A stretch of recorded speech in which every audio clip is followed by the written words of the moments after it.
Perkenalkan, saya Ferdi Septiawan dari kelompok 2 akan mempresentasikan video fisika dalam kehidupan sehari-hari mengenai materi, intensitas suara, dan pengukurannya. Assalamualaikum warahmatullahi wabarakatuh. Perkenalkan, nama saya Azhar Zakaria dari kelas PFA 2021 dengan NIM 21030184. Kami dari kelompok 2 akan membawakan drama singkat yaitu gelombang bunyi dan intensitas suara.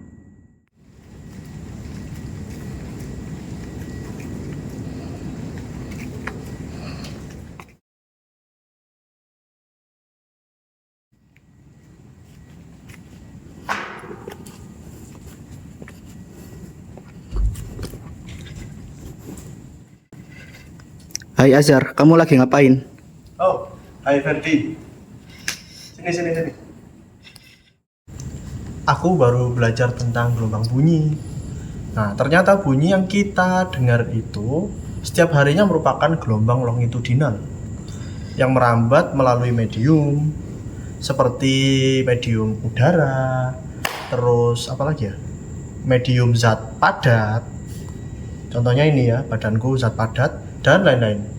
Bunyi itu dapat ditimbulkan karena getaran objek gitu.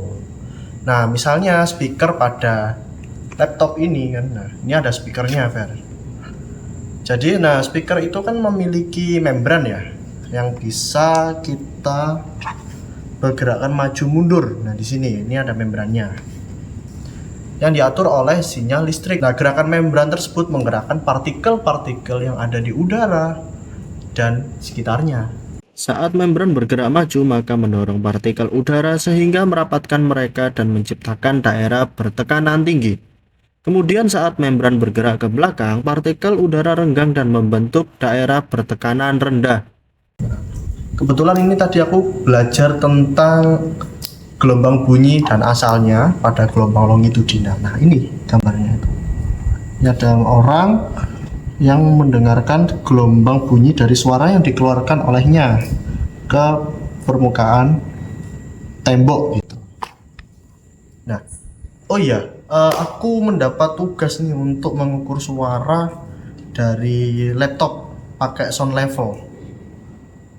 Nah, supaya menentukan jarak yang aman untuk pendengaran saat ini menggunakan volume yang maksimal. Jadi, apakah kamu tahu cara mengukur suara laptop ini pakai sound level meter beserta prinsip kerjanya mungkin, Fer? Aku pinjam sound level meternya dulu. Nah, ini adalah sound level meter yang berfungsi untuk mengukur taraf intensitas dari bunyi. Nah, cara kerjanya itu kebalikannya dari speaker, yaitu saat gelombang bunyi itu mencapai sound level meter. Nah, di sini ada bagian mikrofonnya. Nah, saat bunyi itu mencapai mikrofon, maka gelombang bunyi akan menggetarkan mikrofon dalam sound level meter maju mundur. Nah, gerak maju mundur itu akan dikonversikan menjadi sinyal listrik atau sinyal digital oleh sound level meter dan dikalkulasikan menjadi nilai taraf intensitas bunyi. Nah, untuk penggunaannya itu seperti ini. Baiklah, cara penggunaan sound level meter itu sebagai berikut. Pertama, itu siapkan sumber bunyi dan sound level meter.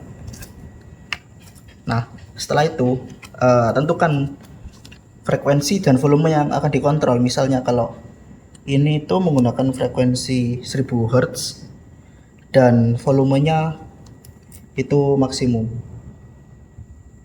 Nah, ini harus selalu maksimum atau volumenya dikontrol. Nah, kemudian kayak plastik, tentukan jarak yang akan dimanipulasi, misalnya kayak 5 cm, 10 cm, 15, 20 dan lain-lain. Nah, misalnya seperti ini.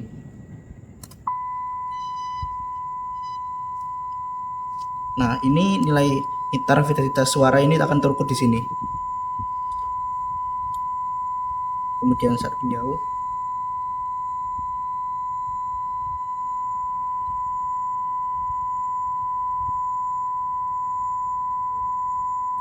Nah, seperti itu cara penggunaannya.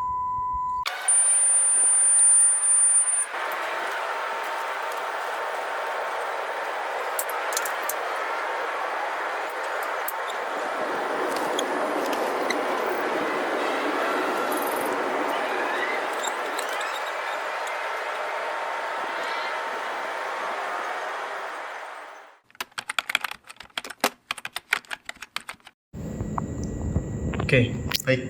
Tadi aku sudah melakukan percobaan. Nah, ternyata di sini didapat bahwa jarak ketika 5 cm atau 0,05 meter didapat taraf intensitasnya adalah 84 desibel dan 0,1 meter atau setara dengan 10 cm adalah 79,4 desibel. Kemudian percobaan yang ketiga ada pakai manipulasi jarak 0,15 didapat 75 desibel dan 0,2 meter didapat 69 desibel dan menggunakan 0,25 meter didapat 62 desibel dan yang terakhir adalah 0,3 meter didapat 59 desibel. Nah, karena taraf intensitas di sini untuk jarak 0,15 ya sampai 0,3 itu di bawah 70 desibel. Nah, di mana itu adalah batas aman pendengaran dan seperti suara percakapan normal ya pada umumnya ketika kita berinteraksi dengan teman atau dengan guru kita. Nah, normalnya adalah di bawah 70 desibel gitu.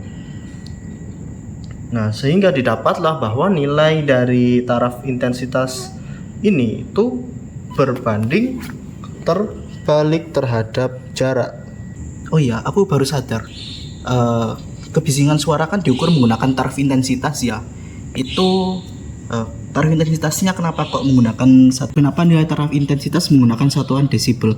Bukannya intensitas itu menggunakan satuan watt per meter kuadrat. Oke, kebisingan suara itu tidak menggunakan nilai intensitas suara, Fer, dengan satuan watt per meter persegi ya, secara langsung sih. Tapi itu disebabkan karena tingkat kebisingan dari suara yang tidak berhubungan linier dengan intensitas suara. Nah, agar suara itu terdengar 2 kali lebih keras. Nah, ini contoh grafiknya sih. Gitu. Maka intensitas itu harus ditingkatkan 10 kali lipat. Oleh karena itu, dengan taraf intensitas bunyi, maka satuannya adalah desibel. Desibel itu apa sih? Desibel itu mengkonversi nilai dari satuan intensitas suara menjadi skala logaritmik. Nah, ini kan gambar skala logaritmik nih yang contohnya. Karena ada perbedaan nilai skala itu 10 kali dari nilai sebelumnya. Nah, berikut ini cara mengkonversi nilai intensitas bunyi menjadi taraf intensitas bunyi dengan satuan desibel. Nah, seperti ini rumusnya. Oke, dengan I0 atau intensitas awal, nilai intensitas bunyi terkecil yang bisa didengar manusia itu bernilai 10 pangkat negatif 12 watt per meter persegi. Tuh, yang atau biasa disebut dengan intensitas awal atau I0. Oke. Jika ada bunyi yang lain atau bunyi itu bertambah, maka intensitas bunyi itu yang didengar pun juga akan berubah secara logaritmik sih. Sehingga itu nanti bisa menghitung dengan menggunakan persamaan ini. Begitu juga ketika jarak sumber bunyi itu mengalami perubahan, maka yang digunakan adalah rumus yang seperti ini. Ya, mungkin itu saja sih, Fer, yang bisa saya sampaikan. Ya, terima kasih.